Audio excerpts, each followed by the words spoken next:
सदियों से पौष मास की अमावस्या को वहां विशेष पूजा अर्चना होती थी।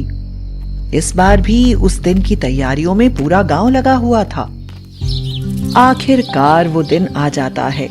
सब लोग बड़ी श्रद्धा भक्ति से गांव के बाहर लगे पीपल के पेड़ के नीचे बने मंदिर के आसपास इकट्ठा होते हैं। ढोल नगाड़े के साथ पूजा शुरू होती है। ओह, जल्दी खत्म क्यों नहीं हो जाती ये पूजा? कोई तो उपाय जरूर होगा जिससे मैं अचानक अमीर हो जाऊं। वो सभी के वहां से जाने का इंतजार करता है।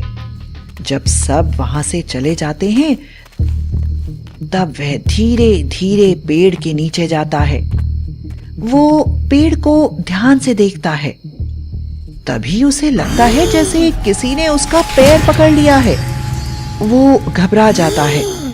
जहां तहां अंधेरे में उसे कुछ खास नजर तो नहीं आता, पर किसी के हाथ की पकड़ अपने पैर पर अच्छे से महसूस होती है। वो अपने पैर उठाने की कोशिश करता है पर उठा नहीं पाता। वो अपने आप को जकड़ा हुआ महसूस करता है। कौन है? कौन है? कोई आवाज नहीं आती। विनायक के पसीने छूट जाते हैं। उसके मन में एक डर पैदा हो जाता है। पिताजी की कई बातें याद आती हैं तो वो हिम्मत करके बोलता है, आप कौन है?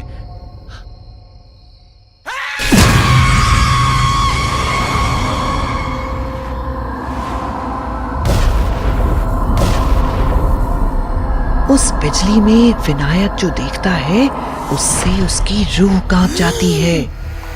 उसके पांव को किसी खर पतवार ने नहीं बल्कि एक मिट्टी में धसी लाश से निकली जड़ ने पकड़ा हुआ था।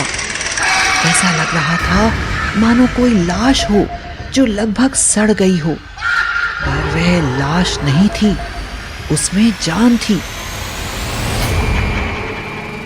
जमीन पर सदियों से मिट्टी से ढकी विनायक इतना डर जाता है कि उसके मुंह से आवाज भी नहीं निकलती। बड़ी हिम्मत करके वह उसको बैठकर ध्यान से देखता है।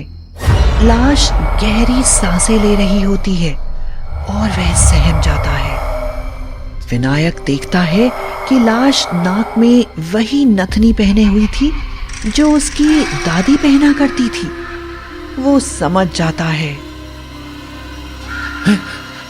दादी? तू दादी है ना? हाँ। तू तो मर गई थी ना? हाँ, पर मुझे मुक्ति नहीं मिल पाई। मुझे मुक्ति दे दे। विनायक के मन में ख्याल आता है कि जो बातें पिताजी ने मुझे कभी नहीं बताई वो मैं क्यों ना इनसे पूछ लूं। वो थोड़ी हिम्मत और इकट्ठा करता है। तुझे मुक्ति चाहिए?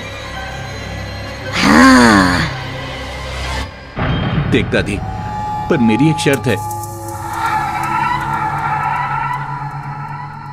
उसके इतना कहते ही वो झटके से एक गड्ढे में गिर जाता है और खुद को दलदल में फंसता हुआ पाता है। उसे लगता है कि अब उसकी जान जाने वाली है। बस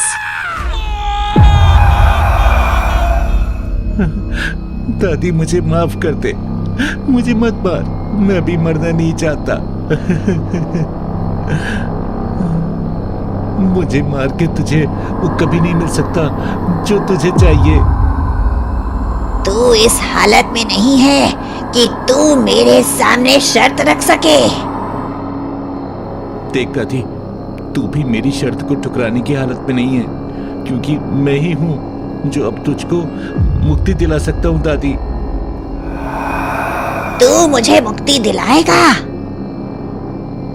हाँ दादी, तू जैसा बोलेगी मैं वैसे ही करूंगा। जा, एक लोटा जल लाकर मेरा तर्पण कर दे। वो अपने आप गड्ढे से बाहर निकल आता है। वो दौड़ कर जाता है। पेड़ के नीचे रखे एक जल से भरे लोटे को लाकर वो तर्पण करने से पहले रुक जाता है। इस पेड़ के ठीक नीचे एक कुआं है। आधी रात के बाद उस कुएं में जा और देवता को प्रसन्न कर। यहाँ के देवता को चावल की पोटलियां चढ़ानी होती हैं। जितनी ज्यादा पोटलियां देगा उतना ज्यादा धन पाएगा। इस राज को जान लेने के बाद विनायक तर्पण कर देता है। दादी जल स्वीकार करके मुक्त हो जाती है। अरे वाह, आखिर मुझे वो राज पता चली गया जिसके लिए मैं इतना व्याकुल था। अगली रात वह पूरी तैयारी से आता है। दादी के कहे अनुसार वह पेड़ के पीछे जाकर कुएं में रस्सी लटकाता है।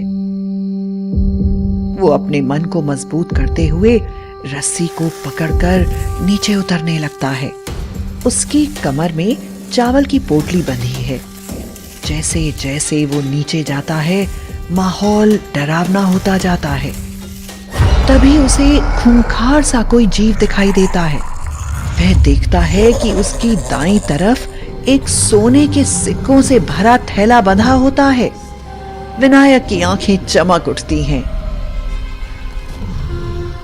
कौन है तू? मैं आपके लिए भोजन लाया हूं देव। तू भोजन लाया है या मेरा भोजन बनने आया है?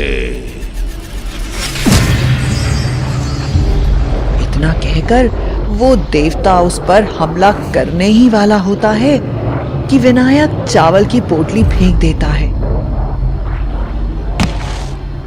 वो देवता जब तक पोटली को खाता है तब तक विनायक उसके थैले से बहुत सारे सोने के सिक्के निकाल लेता है और जल्दी जल्दी ऊपर चढ़ जाता है। जब वो घर वापस जाता है तो सिक्कों को देखकर उसके मन में और लालच भर जाता है। अगली बार मैं बहुत सारी पोटलियां बांध कर जाऊंगा और एक साथ बहुत सारे सिक्के बटोर लाऊंगा। इसके लिए रणनीति ये होगी कि मैं वहां पहुंचकर एक साथ ढेर सारी पोटलियां फेंक दूंगा। फिर जब तक वो उन्हें खाएगा, जब तक मैं सोने के सिक्के का पूरा थैला चुरा लूंगा।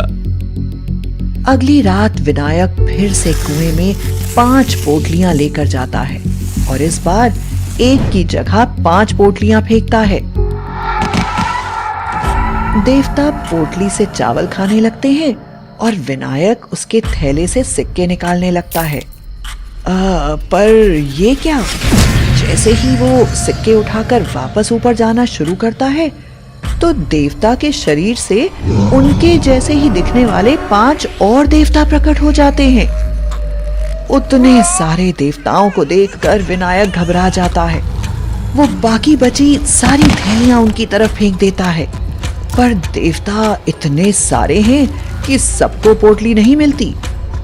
धीरे धीरे वो विनायक की तरफ बढ़ने लगते हैं।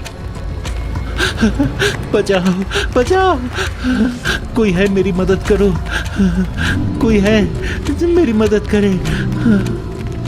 पर वहां उसकी आवाज सुनने वाला कोई नहीं होता। वो सारे देवता उसको पकड़कर उसके प्राण चूस लेते हैं।